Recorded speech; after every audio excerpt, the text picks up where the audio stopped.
So this is how I get the perfect exposure every time. So no matter which camera I'm using, I always like to utilize my zebras. And if you don't know what the zebras are, it basically allows you to see what parts of your image is overexposed. So for the most part, when you're using zebras, you want to pay attention to the brightest parts of the image, and that's where a lot of information is usually lost. On the S5 II, I always use the Zebra 2 setting because this focuses just on the highlights, and that's where I always pay the most attention to anyway. So the more that I'm reducing my ISO, you can see that the zebras are starting to disappear. So the first trick with that is to eliminate all of the lines that you see in your highlights, and once they're gone, that's how you know you had the perfect exposure every time. Now, a lot of cameras will recommend that you overexpose by 2 stops, but as you can see, a lot of the zebras are visible when you do this. So for me personally, I find that sweet spot to be evenly exposed in some scenes or just a little bit underexposed. Now, personally, when I'm in super bright conditions, I like to underexpose my shots by 1 stop because this gives me the most dynamic look. Not only does it give me the smoothest highlight roll off, it gives me the perfect exposure for my subject.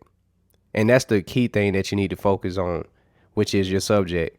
So the next thing that I like to do to get the perfect exposure is always make sure I shoot at the lowest ISO. So some cameras have a base ISO that they recommend you shoot at, and for the Panasonic S5 II, it's 640 ISO and 4000. Now for the most part, I do shoot 640 because I know that's going to give me the cleanest image if they personally recommend that, but I also figured out that shooting at 320 ISO works better in super bright conditions. As you can see right here, this is a scene that's shot at 320 ISO, and it literally has no zebras in the sky. It just literally works out perfect. But as I go to 640 ISO, you can see there's a little bit of the zebras in the sky, which means I'm losing information. Some people like to overexpose to get as much detail and everything. I literally expose my shots to my color grade, and that's why I get the perfect exposure as well. Now, if you don't know how f-stops work, the higher the number is, the less blur that you have around the subject. The lower the number is, the more shallow depth of field and the blur that you have around your subject. So for me, I love to keep my f-stop at the lowest to get the most cinematic look. Love the look of it for my stuff, and it's what feels right to me. But part when you shoot at a low f-stop, it also introduces a lot of light. Once you have your aperture wide open at 2.8 or 1.8 or whatever it is, what you will probably need to do is add an ND filter.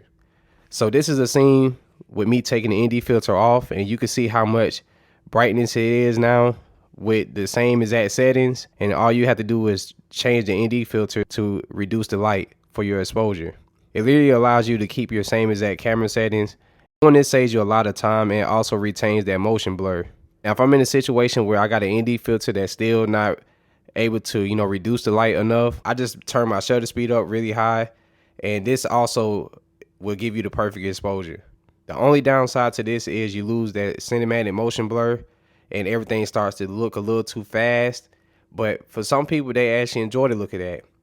I know for me personally, I enjoy that look for my vlogs and stuff. It seems more action-packed, and it just seems more intense.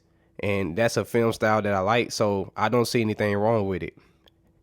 But if you wanted to fix this with no ND filter and you want to retain the motion blur, then you also have to sacrifice the blur around your subject or the shallow depth of field by boosting up your aperture. When you boost up your aperture, you start to lose that blur around the subject. And this is good sometimes depending on what you're filming. But for me personally, I don't like everything to be in focus in my frame. It loses that cinematic feel to me, and I just personally don't like that. Now, the next thing I would recommend using if you are shooting with any camera is using the histogram. And just a brief rundown on how histograms work.